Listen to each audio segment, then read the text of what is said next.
Hello sa mga coffee lover dyan, nandito pa ulit si Dem Barista TV. Huwag niyong kakalimutan mag-subscribe sa aking YouTube channel, Dem Barista TV, and click notification bell para lagi kayong updated sa aking mga videos. Shoutout pala sa lahat. So ngayon pala bibili ako ng pilapil sa Bupya. Ano ba ang pilapil sa Saudi? Tara, alamin natin yan. Samahan niyo ako maglakad. Papunta na ako ngayon sa Bupya. 2 minutes lang nandun na ako. Halika, samahan niyo na ako. A few moments later. So guys, nandito na pala ako sa Bupya. Bibili na tayo.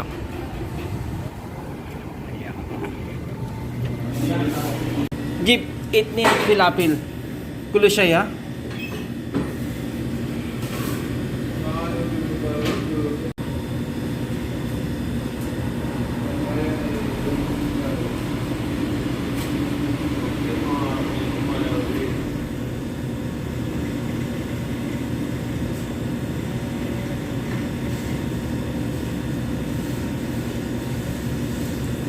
Kam digiga habibi.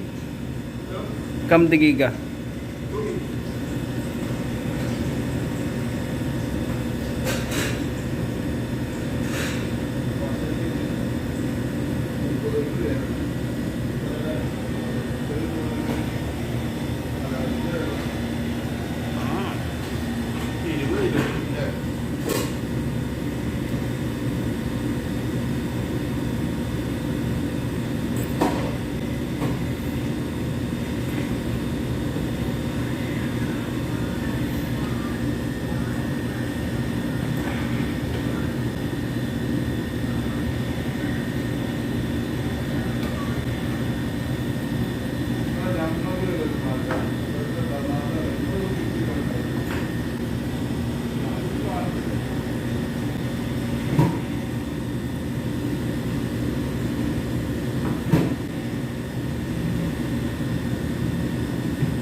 Yan mga kabarista, nakabili na pala ako ng pilapil. Titikman na natin yan. Yeah, syukran habibi. Mga kabarista, nakabili na pala ako ngayon ng pilapil at pabalik na ako sa coffee shop natin. Titikman na natin yan. Kung ano yung lasa. Kung masarap ba o hindi. Rate natin yan kung 1 to 10 kung masarap talaga. So ayan mga kabarista, nandito na pala ako sa shop. At titikman na natin yan.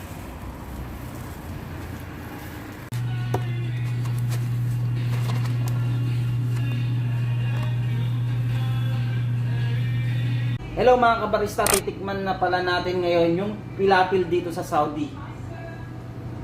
Tara, kabarista, tikman na natin. Oh, masarap to ah. Pakita mo sa video, kabarista. Ooh. Ito, Tara, kain po. pilapil. Tapos lalagyan natin ng hot sauce para mainit-init.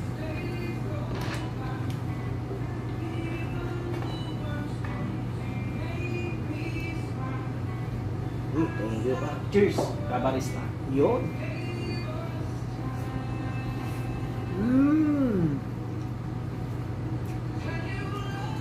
San Mia Mia. Lasang Saudi. Iba talaga pagkain dito sa Saudi. Ito po yung pilapil ah. Lasang Saudi. Lasang Arabo. Sa mga gustong bumili sa mga Bupya, sabihin nyo, pilapil. Kung itang gusto nyo, ayan, pilapil lang ang tawag dito.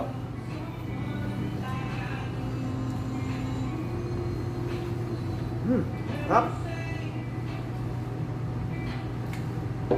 Rate mo, kabarista, 1 to 10 sa pilapil.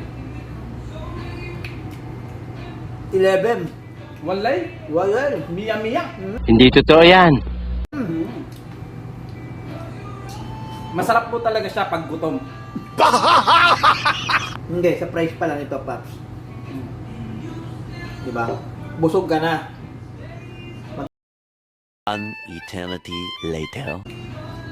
Ang presyo pala nito isa, 3 real. Murang-mura lang.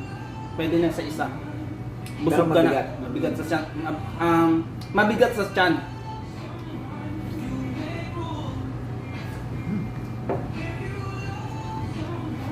Kalahati pa lang, busog na ako. Thank you. Pilapil sa Saudi.